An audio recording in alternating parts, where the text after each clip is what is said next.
Olá, amigos do Logos Apologética, tudo bem? Aqui é o Emerson e neste vídeo, vamos falar aqui nesse almanaque apologético, onde eu dou notícias, dou informações aqui, dicas sobre apologética, teologia, ciência e tudo mais.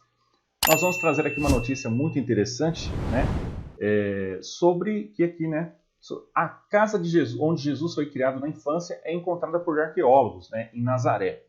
Pessoal, desde já peço para que vocês curtam o vídeo, comentem, compartilhem, apoiem meu canal, pessoal. Ajudem aí cada vídeo a bombar, a trazerem mais inscritos aí para o canal, certo, pessoal? Inscreva-se nos meus outros canais também, que eu tenho canal de desenho, eu tenho canal de saúde, empreendedorismo. Eu gosto de falar disso também. Peço para que vocês apoiem, tá certo, pessoal? Se vocês me apoiam, eu trago mais vídeos, tá certo, pessoal? Porque dá trabalho, então peço para que vocês apoiem, tá bom? Então, pessoal, aqui nós estamos aqui com a interessante notícia, com a notícia aqui, ó. A excelente preservação da casa revela que grandes esforços foram feitos para preservar a estrutura. Olha só, nós temos uma foto aqui, A casa foi parcialmente construída com paredes de argamassa e pedra, apoiada numa encosta rochosa. Lembrando, pessoal, que nós já respondemos isso, a céticos aí, Tudo isso nós temos ali, tudo no nossos cursos, curso de teologia, métodos que nós divulgamos, bem completos, onde mostra a arqueologia, tudo, que os céticos sempre duvidaram da essência de Nazaré, Falaram que Nazaré não existia na época de Cristo, e nós já demonstramos que não é verdade. Nós já demonstramos que sim, Nazaré existia, um povoado ali, e sim, a Bíblia tem razão, a Bíblia fala a verdade. Ao contrário desses céticos aí que tentam de toda forma distorcer com falsas informações, a Bíblia fala sempre a verdade, os fatos estão aí, Então nós aqui evidenciamos, nós trazemos evidências, certo? A casa onde possivelmente Jesus passou a infância com os pais, Maria e José, foi descoberta por arqueólogos em Nazaré, Israel. Olha só, A casa foi parcialmente construída com base de argamassa e pedra apoiada numa encosta rochosa. O local já havia sido descoberto por freiras do convento das Irmãs de Nazaré em 1880, mas não foi verificado por arqueólogos. Em 2006, uma equipe liderada por Ken Dark, da Universidade de Reading, no Reino Unido, começou a explorar a construção e identificaram que ela pertence ao primeiro século. E foi esta casa onde Jesus cresceu? É impossível dizer por motivos arqueológicos, escreveu Dark em um artigo publicado na revista Biblical Archaeology Review. Por outro lado, não há nenhuma boa razão arqueológica para tal identificação não seja levada em consideração. Lembrando, pessoal, que esses céticos, eles usam muito o argumento do silêncio. Só porque a pessoa não mencionou, a pessoa não existiu. Isso é falso, pessoal. Isso não é verdade, isso é falácia. Então nós vemos ali, porque muitos outros personagens históricos, José, por exemplo, não mencionou outros personagens históricos, muitos personagens não mencionaram os personagens históricos, e não é por isso que eles não existiram. Então nós vemos que nem sempre isso é verdade. Tá? Uma pessoa para existir não tem que ser sempre mencionada necessariamente, porque tem outras pessoas que não foram. Os arqueólogos descobriram ainda que o Império Bizantino decorou a construção com mosaicos e construiu a Igreja da Nutrição sobre a casa, séculos depois do tempo de Jesus. Além disso, soldados que faziam parte das cruzadas no século XII na Terra Santa se refugiavam na igreja depois que ela caiu em desuso. Essas evidências sugerem que tanto bizantinos quanto soldados acreditavam que essa era a casa onde Jesus havia sido criado, disse Dark. Então nós vemos, em quem vocês vão confiar? Nos testemunhos antigos ou em moderninhos aí? Ficam palpitando, falando coisas assim, Potes de cozinha quebrados e vasos de pedra calcária do primeiro século foram encontrados na casa, sugerindo que uma família judia viveu no local. Os judeus consideram que o calcário não pode se tornar impuro. O fato de a casa ter sido protegida explica sua excelente conservação, afirmou Dark. De acordo com o pesquisador, grandes esforços foram feitos para preservar a estrutura.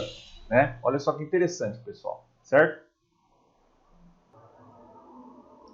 Pessoal, outra notícia interessante aqui, que eu quero falar para vocês é o primeiro retrato de Cristo em uma moeda, o ouro maciço de Justiniano II. Olha só, pessoal, que interessante, o retrato de Jesus Cristo em uma moeda, olha só que interessante. Aqui nós temos, no site de moedas antigas, Justiniano II, o primeiro reinado. Então temos aqui Casa da Moeda de Constantinopla, certo? Vocês podem ver aqui melhor, tá bom? E aqui o busto frontal de Cristo, cruz atrás da cabeça, um verso ali no caso. Justiniano em pé visto de frente, segurando uma cruz em pedestal com 3 degraus, certo? O contexto, qual que é o contexto aqui? O Império Bizantino no século VII e o reinado de Justiniano II. O século VII, depois de Cristo, foi um período crucial na longa história do Império Bizantino, né? No qual teve que enfrentar a ascensão de um novo poderoso inimigo, o Califado Islâmico. O Império perdeu a maior parte do seu território para o avanço do Islã, mas finalmente conseguiu sobreviver com o território reduzido ao núcleo da Grécia, parte dos Balcãs e da Ásia Menor, além de alguns enclaves na Itália. O Império Bizantino emergiu dessa crise radicalmente transformado. O século VII marca uma ruptura com a tradição urbana e a cultura greco-romana herdada da antiguidade e uma transição para um novo modo de vida em que a religião e a guerra eram as duas variantes fundamentais, né? E aqui, ó, Justiniano II é o imperador típico desse período, extremamente devoto em assuntos religiosos, determinado a exercer poder autocrático como representante de Deus na Terra. Justiniano teria um longo reinado, mas com intervalo de 10 anos. Então, aqui nós vemos aqui, ó, proclamado imperador em 685 após a morte de seu pai, seria derrubado por uma conspiração em 695. Sua vida seria poupada, mas para tirá-lo da luta pelo poder, seu nariz foi amputado e ele foi exilado. Depois de 10 anos, Justiniano, no entanto, retomaria o trono em 705 e seria deposto pela segunda vez em 711. Essa segunda vez ele seria executado. Então, pessoal, o que vocês podem ver aqui, né? A imagem maior, vamos ver se a gente abre aqui. Moedas com, olha só que interessante, né? Voltando aqui. Moedas com o rosto de Cristo, né? As moedas com o rosto de Cristo. Do que se trata aqui, né? Essas moedas, né? A gente vai poder ver aqui no caso. Vamos deixar aqui para vocês poderem ver melhor, certo? Aqui, certo? Justiniano teria que cunhar essas moedas de ouro, né? Aqui vocês podem ver. Com o retrato de Cristo num verso pela primeira vez no ano de 692. Nesse mesmo ano, o imperador convocou um conselho religioso para discutir, entre outras questões, também a forma como deveria ser representado a Cristo na arte. Né? A decisão posterior ao concílio decretou que, doravante, Cristo deveria ser visto em forma humana em vez das representações simbólicas que prevaleceram durante o período anterior. Olha só que interessante aqui, pessoal. É muito interessante que é fiel, né? Parece muito fiel ao sudário, né? Justiniano colocou Cristo no anverso de seus sólidos semíces e tremíces. O retrato do imperador foi agora deslocado para o reverso, indicando que o verdadeiro governante era o próprio Cristo e que o imperador era apenas o mero regente terrestre de seu poder. Esse significado é esclarecido pelas lendas que no anverso definem Cristo como Rei dos Reis, enquanto no reverso Justiniano afirma sua condição de servo de Cristo. O retrato de Cristo representa o melhor da arte numismática bizantina em sua longa história. Longe dos esquemáticos retratos imperiais que caracterizaram as moedas anteriores, vemos um Jesus retratado em detalhes, com um rosto expressivo cercado por cabelos e barbas bem delineadas. A gravadora dos selos é anônima, mas é um artista que exerceria enorme influência, determinando um dos estilos clássicos da representação de Jesus, cujos efeitos ainda hoje são visíveis. Então, pessoal, vocês podem ver aqui, que curiosidade, né? A imagem de Cristo na moeda aqui, né? Estamos aqui com outra notícia, né, pessoal? Voltando. Outra notícia aqui interessante, né? Foi revelado o verdadeiro rosto de Jesus Cristo e nós mostramos, né? Interessante informação aqui, né? Para o historiador bíblico, é a mais importante descoberta da história. Finalmente foram encontradas provas que dão a conhecer como era realmente Jesus Cristo, né? Então nós temos aqui, muito interessante, pessoal, vamos ver aqui a notícia. Um reputado historiador bíblico acredita que Jesus Cristo e o antigo rei dessa Isas Manu são a mesma pessoa. Lembrando, pessoal, que essa é a opinião da notícia que nós só estamos divulgando, tá? Uma moeda bastante antiga que mostra um homem de barbas com uma coroa de espinhos pode ser o primeiro e único retrato de Jesus Cristo. Até agora acreditava-se que a pequena moeda de bronze mostrava a imagem do rei Manu, que dominou o reino de Edessa, sendo hoje o sudeste da Turquia. Mas, após 3 décadas de pesquisas, um importante historiador bíblico acredita que Manu e Cristo foram a mesma pessoa. Né? Nós estamos falando aqui da representação. Né? Segundo o jornal The Sun, o historiador Ralph Ellis disse que sua descoberta é uma das mais importantes descobertas da história moderna. Olha só, pessoal, aqui que interessante. Lembrando que o estudo que estuda as moedas chama-se numismática. Né? Então, aqui nós temos moeda, né? E olha aqui a representação aqui, né? Muito interessante. Ellis diz estar convencido, além de qualquer dúvida razoável, que o mesmo homem foi postumamente referido por dois nomes, Rei Isas Manu e Rei Jesus Emanuel. Ele estudou a vida de ambos e afirma que ambas tantas similaridades não podem ser uma coincidência. Se esse estiver certo, o retrato na moeda é de fato de Jesus Cristo. Todas as descobertas de Ralph Ellis estão escritas no seu novo livro, Rei de Edessa, que será lançado essa semana na Inglaterra. Aqui a notícia, preciso ver de quando que é. Vocês podem ver que esse livro já foi lançado. Né? Aqui é o historiador, aqui, Ralph Ellis. Né? Lembrando, pessoal, que nenhum historiador sério duvida da existência de Jesus. Tá? O termo Jesus histórico é Jesus dos evangelhos. Né? O termo Jesus histórico foi cunhado pela escola racionalista, mas nós sabemos que é Jesus dos evangelhos que é histórico. E vocês podem ver aqui na descrição os dois e-books que nós recomendamos que vocês adquiram sobre as evidências da existência de Jesus, está tudo aqui, tá bom? Da ressurreição. E vocês podem ver o que, pessoal? Que nenhum historiador duvida, né? Então, somente esses céticos, miticistas, que não são levados a sério pelos acadêmicos, divulgam essas alegações aí pelo YouTube, né? O autor, né, de 59 anos de idade, admite que suas conclusões são contraditórias às tradicionais histórias de Cristo. Há muito poucas evidências que provam a existência real da figura de Jesus. Segundo ele, toda a minha vida tentei ligar pessoas em da Bíblia com a história de conhecermos Jesus, a figura mais importante deste enredo. Merece ser tirada para fora da sombra dos livros e brilhar. Esta moeda é a cereja por cima do bolo e pelo menos ajuda a construir um caso forte para a verdadeira identidade e genealogia de Jesus, concluiu Ralph. Lembrando, pessoal, que há outras evidências, tá? Essa aqui é a opinião deste autor. Nós estamos falando que isso é uma informação, mas existem muitas outras evidências, obviamente, da existência de Jesus. Nós vemos lá Gary Habermas já documentou centenas de fontes, várias fontes, né, fora o Novo Testamento. Né, e o Novo Testamento pode ser, sim, levado como fonte histórica. Né? Muitos historiadores modernos acreditam que Jesus de Nazaré, também conhecido por Jesus Emanuel, realmente existiu e foi executado pelos romanos. Né? O livro da Bíblia mostra Jesus como pregador pacifista de uma província romana na Judéia, agora parte de Israel, que era chamado de Cristo e Messias pelos seus seguidores. As Escrituras dizem que ele foi crucificado por Pilatos, que, ao elevar seu nome como rei dos judeus, temia levar o povo judeu à revolta. Na sua pesquisa, ele sugere que Jesus era de fato o rei guerreiro Isas Manu de Edessa e Adiabena, a opinião do autor. Também por vezes referido como Isaques ou Monobaso II, que também tinha por objetivo libertar a Judéia, né, e seu povo do Império Romano. Né? Ele diz que sua hipótese explica todas as facetas da narrativa do cristianismo, incluindo alguns elementos que até então têm confundido eruditos tradicionais. Tá? Então, segundo ele aqui, é a pessoa ali no caso. Mas interessante é a menção e todas as referências. Né? O rei Isas Manu e Jesus Emanuel foram dois judeus que nasceram em Nazaré e viveram na mesma cidade de Jerusalém. E ambos eram vistos como uma ameaça para os romanos, pois provocavam a revolta do povo judeu. Tá?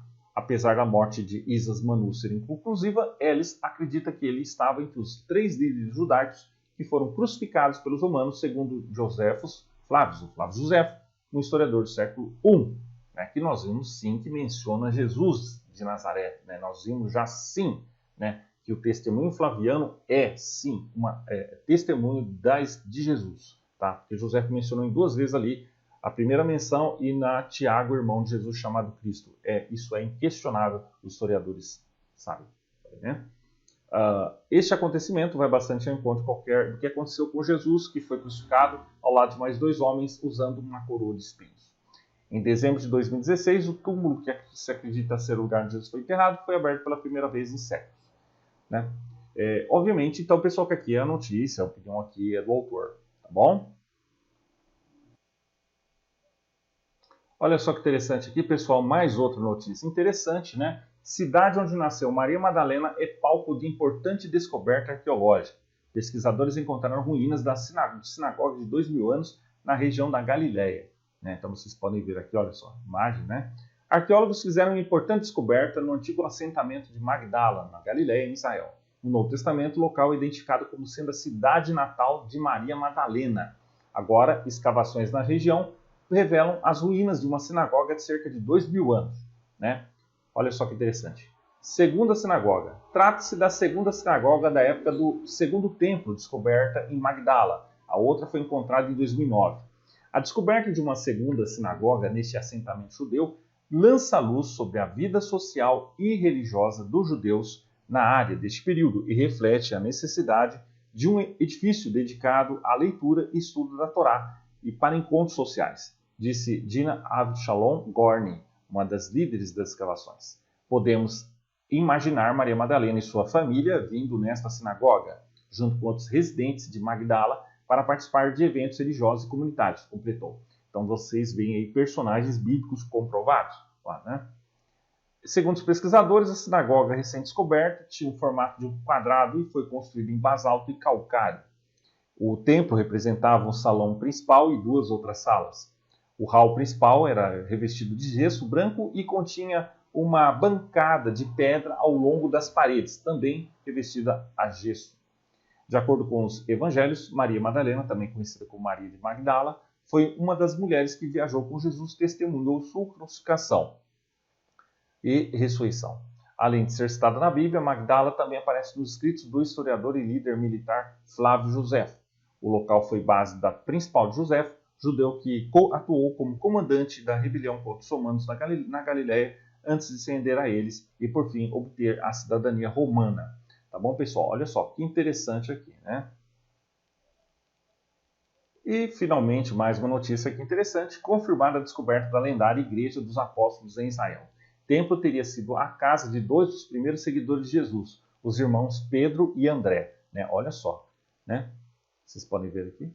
Arqueólogos confirmaram que ruínas encontradas em 2019 em Israel pertencem à antiga Igreja dos Apóstolos. De acordo com a tradição, o templo teria sido construído há 1.400 anos sob a casa de dois primeiros seguidores de Jesus, os irmãos Pedro e André, nas proximidades do Mar da Galiléia. O relato mais antigo a respeito da igreja perdida foi feito por um bispo da Bavária chamado Willibald, que visitou o local no ano 725 d.C. Olha só que interessante, pessoal, certo? Cidade de Betsaida, né? A descoberta da igreja faz parte de trabalhos que têm como objetivo identificar a cidade bíblica perdida de Betsaida, cuja localização nunca foi confirmada. Segundo o Evangelho de Lucas, o milagre da multiplicação de peixes, pães e peixes teria acontecido lá. De acordo com a Bíblia, Jesus também caminhou sobre as águas do Mar da Galiléia, que fica na mesma região. Desde que a igreja foi localizada, arqueólogos trabalham nas escavações de suas ruínas. Agora, pela primeira vez, eles encontraram mosaicos que decoravam seu piso. Identificamos uma grande abside, né, extremidade em semicírculo, no leste e descobrimos duas inscrições, disse o arqueólogo Mordecai Avian. Os textos mencionam um diácono, um bispo e também fazem menção à reconstrução do edifício. Então vocês podem ver aqui. Os pesquisadores acreditam que a descrição da igreja coincide com os relatos do bispo Willibald sobre Betsaida, o que colocaria um fim ao mistério da localização da cidade. Mas algo intriga os pesquisadores. As ruínas do templo foram encontradas atrás de uma muralha sem portas. Avian levanta duas hipóteses que poderiam explicar este fato inusitado. Aqui são as ruínas, né, da igreja encontradas em 2019.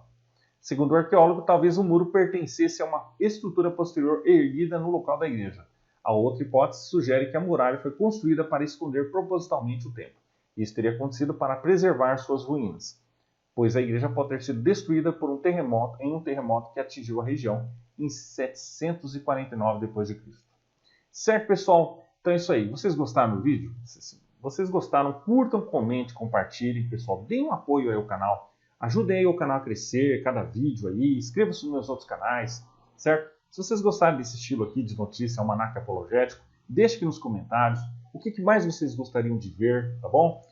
Sobre teologia. Divulguem aí os meus links.